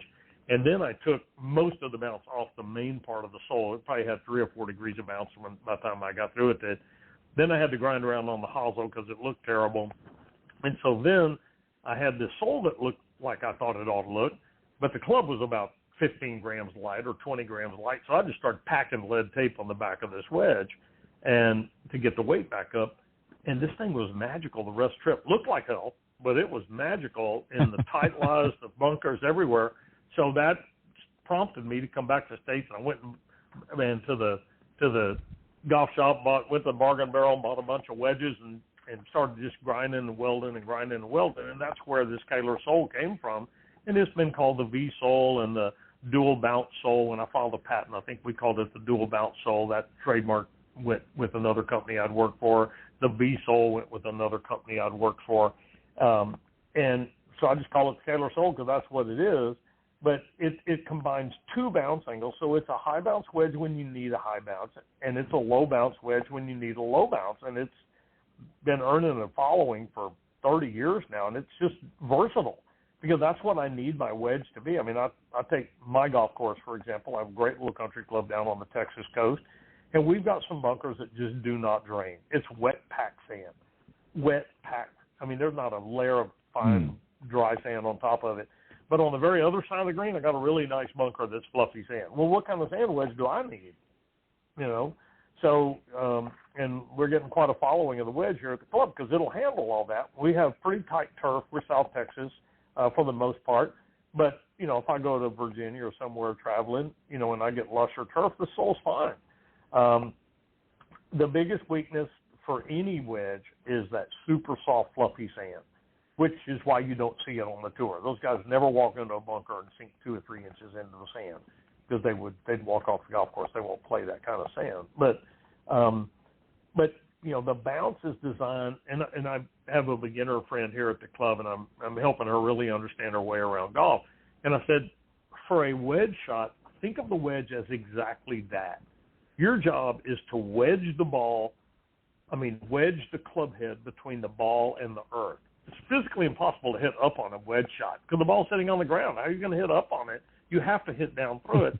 So think of your club as a wedge, and I want to drive this wedge right between the ball and the earth, and the loft is going to make the ball go up, and the bounce is going to make the club not dig. So it's a wedge. I mean, by the literal definition of a wedge, that's what these things are. You wedge the club between the ball and the earth. And I think if people would adopt that singular thought as change your objective from hitting the ball up in the air to wedging the club head between the ball and the earth. Drive a wedge right in that space. You know, Terry, it's interesting because when you were on the first time we talked about this, and I want to get into Edison wedges now because you guys, you know, you're designing them for the everyday golfer. You're not designing them for the tour players, and that doesn't mean that, you know, the tour player is not going to use it. It's just that you're really targeting after the everyday golfer. And you said something that was interesting the first time you were on. You said that a lot of, and again, this is not a criticism to anybody else, everybody's entitled to their thing, but you said that a lot of the designs that have come out are more for the tour players and are different. What makes Edison wedges different? What are you doing different? I know you talked a little bit about it just now, but what specifically you're doing and how are you making it more designed for the recreational golfers out there that which is the majority? What are you guys doing different? Well, it's the kind of the genesis of this golf club, and I've studied golfers and wedges and recreational golfers wedges for 30 plus years, and I've had the wonderful opportunity to work with players like Ben Crenshaw and Tom Kite and Paul Azinger and Robert Wren and a bunch of these guys, and the worst short game on the Korn Ferry Tour is better than the best short game of any club in America, because you can't play professional level golf if you don't have a great short game. And the way they get that short game is through hours and hours of practice over years. And if you go look at, and invite anybody, it's not rocket science, go to the bargain bin, go to the history book, and go look at wedge designs from the 50s, the 70s, the 90s, into the 2010s and to today. And you don't see anything near the evolution in wedge design that you've seen in irons, the advent of hybrids. I mean, drivers went from persimmon to metal to titanium to oversized adjustable hosels and now composites. And you've seen nothing like that in wedges. And the reason for that is because the big brands are completely focused, particularly the market leader, Titleist, and we give them credit. I mean, they do a great job because, if you're a tour player working with Bob Oakey and Aaron Dill, that's who's going to be the best guy out there to work with you on your wedges if your equipment contract will let you. But they study the tour player, and they talk about that they optimize that golf club where the tour player makes impact, which is between the second and fifth groove. The tour players learned through these thousands of hours of practice to make contact because that's where he optimizes his wedge design. And I'll just use Titleist. And he goes from the original Vokey, I think it was called the 210 25 years ago, to the SM3s, 4s, 5s, 8s, 9s. Those clubs haven't changed much because that tour player's learning curve is cumulative. And if you go in and change this, if I give him a driver that is 300 RPMs less and 2 degrees higher and carries 12 yards further, and I can hit my shots with it, I'm putting it in the bag tomorrow. But if I hand Justin Thomas a prototype wedge, and he drops a ball and hits this little 35-foot shot on this trajectory and this spin, and it goes 39 feet with a different trajectory and spin, he's going to hit one shot and hand it back to me and say, I can't use this. It didn't do what I figured it, what I know it how to do. So don't get in the way of my learned skills by changing my golf club. And you look at so many of these players, they play the same. Tiger Woods, he's played the same Titleist blade iron from the time he was a kid. Titleist did it, and then Nike replicated it. Now TaylorMade's replicating it. He don't want to relearn all of his windows and all of his shots with his irons. He doesn't want to relearn any wedge shots either. It's cumulative. Funny thing about just mentioning Tiger, there was an article published 2 or 3 years ago that purportedly showed his own wedges and how he ground his wedges, and he grinds his wedges very much like my V-Soul, my Koehler Soul. And I've had people say, well, you just copied Tiger Woods' grind. I said, yeah, but he was 14 when I filed my patent, so I really don't think that's true. So anyway, but these guys don't want their wedges to change. When I'm a bag room junkie. I love going into bag rooms and looking at what's in people's bag. I'm always amazed. But I look at wedges, and the wear pattern on a tour player's wedge is about the size of a penny, right there between the second and the fifth groove. But when I look at, and I invite all your listeners, look at your wedge, my bet is you're going to see more of a wear pattern the size of a $50 or maybe even a silver dollar, and it's going to be centered up around that fifth or sixth groove. So you're losing 15% of the efficiency of the golf club with your very best shots because you're hitting it at the sixth groove instead of the third groove. But when you move your impact toward the toe and up in the higher part of that pattern, then you're going to lose even more efficiency. And so very simply, what I did with the Edison design, I said, I'm going to optimize performance around that silver dollar size pattern higher in the face because that's where golfers are hitting their wedges. And they're not going to go spend thousands of hours to learn how to always hit it on the second, third, fourth groove. But if you hit it down there with my wedge, you're going to get the same performance as anybody else's. But if you hit it up around that fifth or sixth or even the seventh, eighth, ninth groove, you're going to get a lower trajectory with more spin and greater distance because the smash factor is optimized up there. It's really that simple. And people don't talk about forgiveness in wedges, Ted, but why would it not be important there, it's important in your 7-iron. You're playing a cavity back 7-iron. You're not playing a muscle back forging like the tour guy does. You're not playing an X100 shaft like the tour guy does. You're probably playing, if you're an average, typical recreational golfer, you're probably playing 60 or 70 grain graphite or maybe lightweight steel in an R-Flex, maybe even an A-Flex. You can't handle that tour player's golf club. You just can't. You're not going to optimize that golf club. And so very simply, the Edison wedge is designed around my 35-year study of how recreational golfers, even the best ones, I've been blessed, still played with 2 or 3 handicap at 72 years old. I'm a pretty good ball striker, but I do not hit my wedges perfect every time, much as I'd like to. But I get away with shots. And that's what golf is for us that are playing for fun, and even the tour player. How do I get away with the shot that wasn't quite right? My best shots are always wonderful, right? You knock the flag down, you make perfect swing, rifle that drive down the fairway. But that's 1 or 2 shots around. I want to get away with my not-so-good ones. And, if you lay the sod on it or you skull it, I'm sorry, nobody makes a golf club that's going to fix that. That's a swing fault. But if you get impact somewhere on the face of the golf club, now my skills and expertise can come to your rescue, so to speak, because I can make that mid-face, high-face impact, that toe impact, I can make it perform better. I'm not smarter than the guys at the big companies. They got a bunch of brainiacs there. They march to a different drummer. They're trying to serve their tour guy, and I don't care about him. Let them take care of him. I'm talking to your 8, 12, 15, 20 handicap guys trying to, break 90 or break 80 or break 100. That's my guy. Yeah, and you're essentially what you're doing really is you're meeting them where they are, and as opposed to try to bring them where you want them to go, is because they're not spending as much time. Just sort of on a funny side note, I have a show that I do on Tuesdays called The Women of Golf, and my friend and co-host is an LPGA professional, and we had a guest from the Edison Tour who she just won a recent event. And we were talking to her just to sort of parallel the differences between the tour players. And this is a young, 20-something-year-old. And, she said, we were talking about her game. And she said, on my worst day, I might hit 12 fairways. And, we both stopped and paused for a second. Most amateurs on their good days don't hit 12 fairways. Exactly. And, so, again, they don't get it but these young players and older players too that have, been out on tour for a number of years, they're working. That's their job. That's what they're doing all the time. Yeah. The average recreational golfer might get around in a week, maybe 2, depending on their situation. They might go out and practice. And I talked about this at the beginning of my show.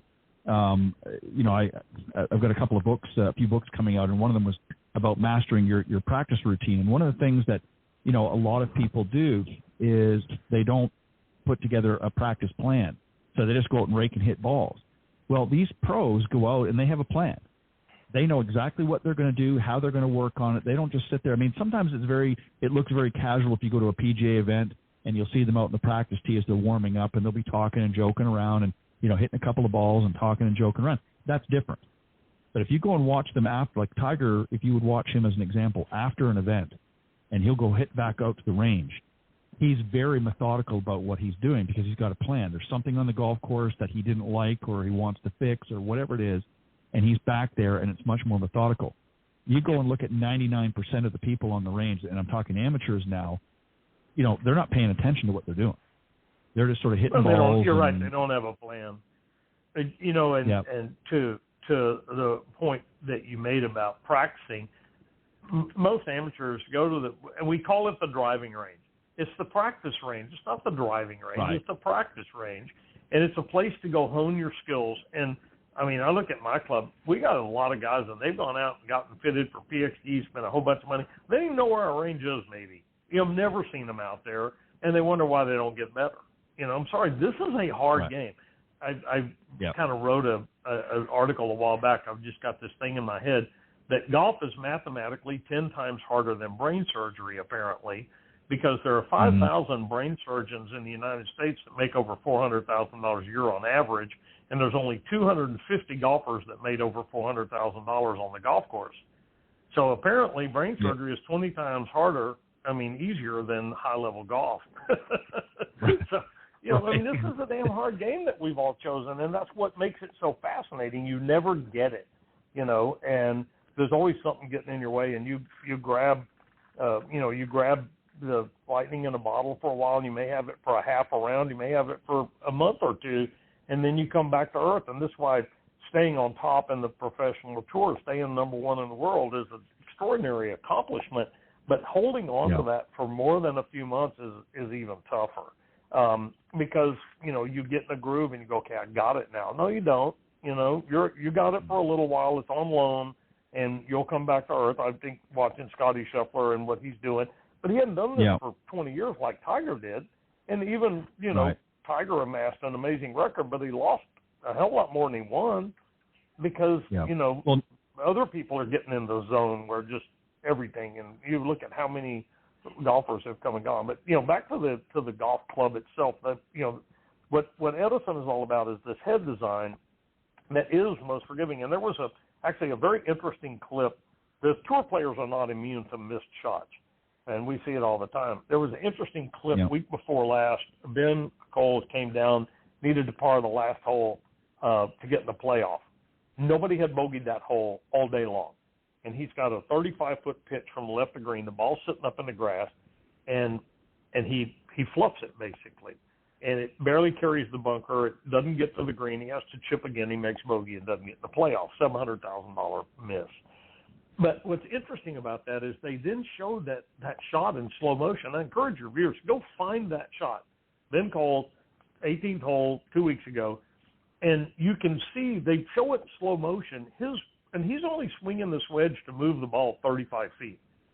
And the ball is sitting up quite apparently, and you can see that he catches the ball in the top of the club head, and it's absolutely amazing in slow motion to see how much with a wedge at 35-foot shot, how much that club head recoiled, the shaft flexed, and the ball lost all of its energy. All of the smash factor was compromised because of that off-center hit.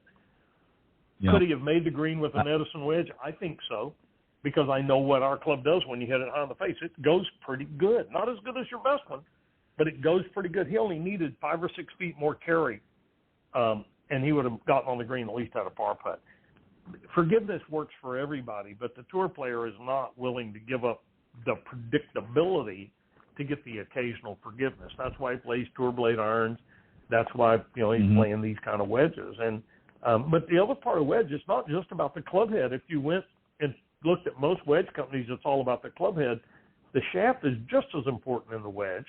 Getting that wedge custom fitted so it blends to your irons and it fits you in length and line, grip size, and that's why we're a full custom company. We don't sell stuff off the rack at the retail store. A better short game is not on that rack at the retail store for 10% of the people. 90% of people, they need something different than what's on that rack. Yeah, well said.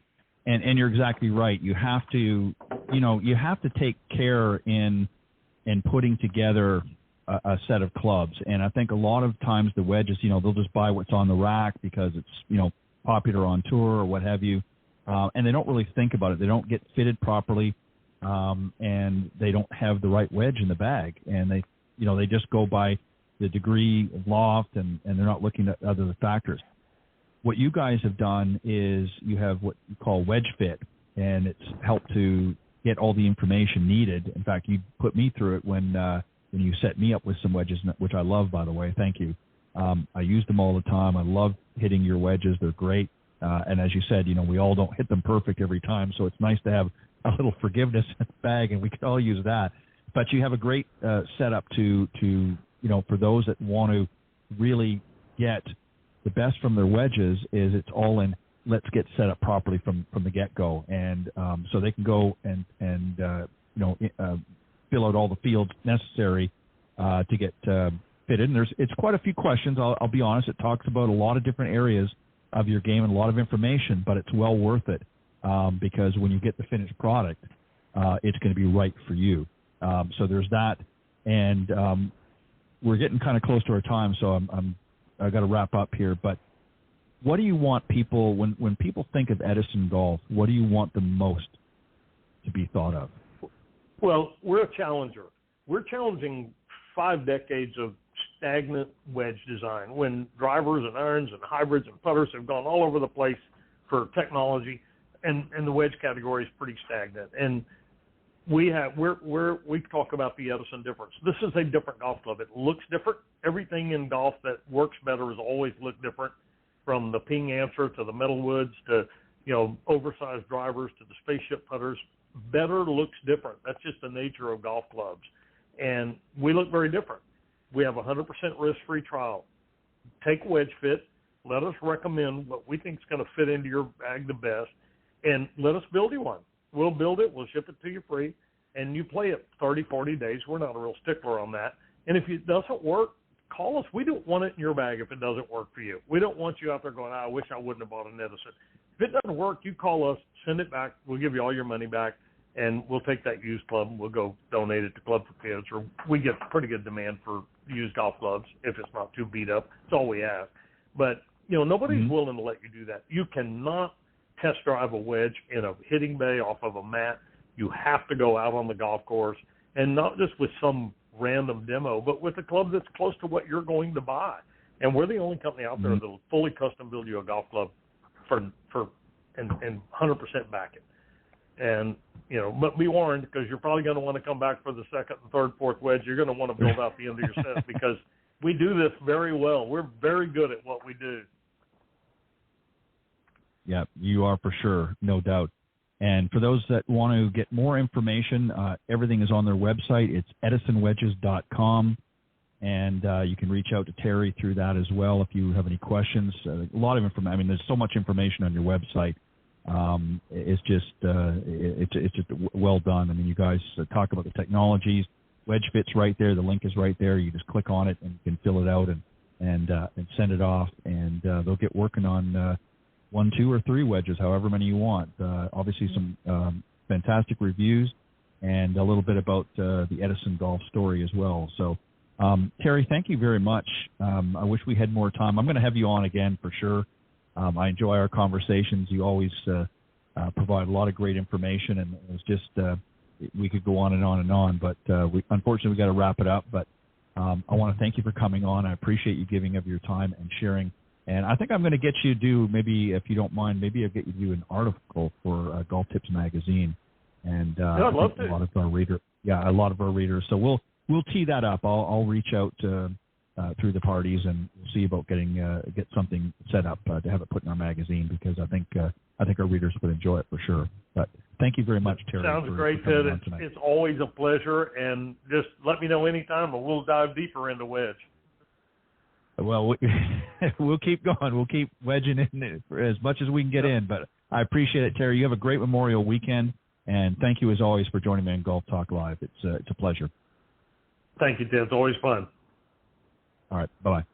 That was Terry Koehler from Edison Golf. He's the Director of Innovation and Chairman, actually the founder, and just a wealth of knowledge, really understands the wedge game, and just a great company to deal with. Very efficient, and we'll definitely make sure they put the equipment together for you and the right way, and make sure it's fitted properly to you. So go to edisonwedges.com is their website, and if you're interested in, like I said, he's got a great return policy. If you're not satisfied with it, they just obviously have a few conditions that you go out and actually try it out in the golf course. Don't hit it in a bay or off a mat.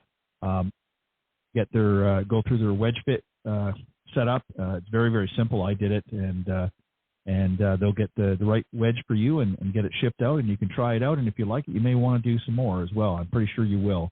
I got 3 of them, so I'm pretty happy with them. But anyways, thank you everybody for joining me tonight on Golf Talk Live. It's been an interesting show.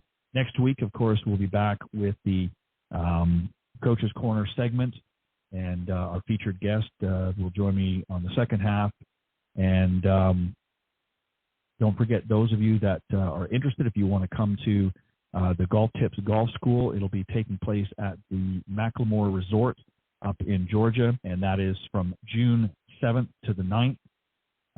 That's Friday, Saturday, and Sunday. Include 3 days of instruction, 3 rounds of golf, and much more.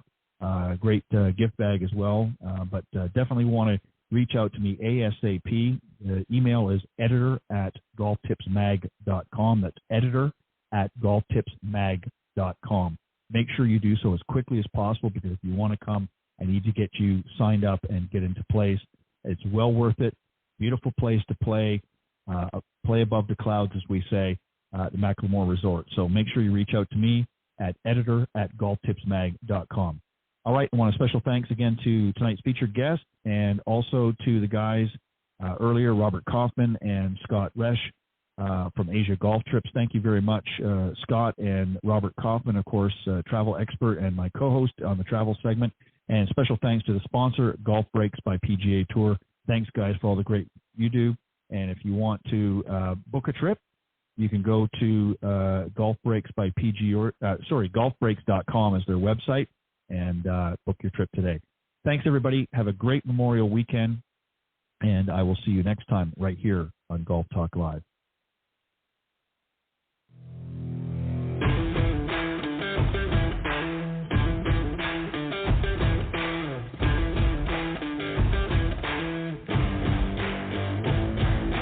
Thanks for joining us. We hope you enjoyed this week's broadcast of Golf Talk Live. Ted would like to thank this evening's special guest for joining him on the show. Remember to join Ted every Thursday from 6 to 8 p.m. Central on Golf Talk Live. You can also listen to Golf Talk Live on any of these social media platforms: iTunes, Stitcher, TuneIn, CastBox, TalkStream Live, and of course Spotify. Be sure to follow Ted on Facebook, Twitter, and Instagram. If you're interested in being a guest on the show, send an email to Ted at ted.golftalklive@gmail.com. This has been a production of the iGolf Sports Network.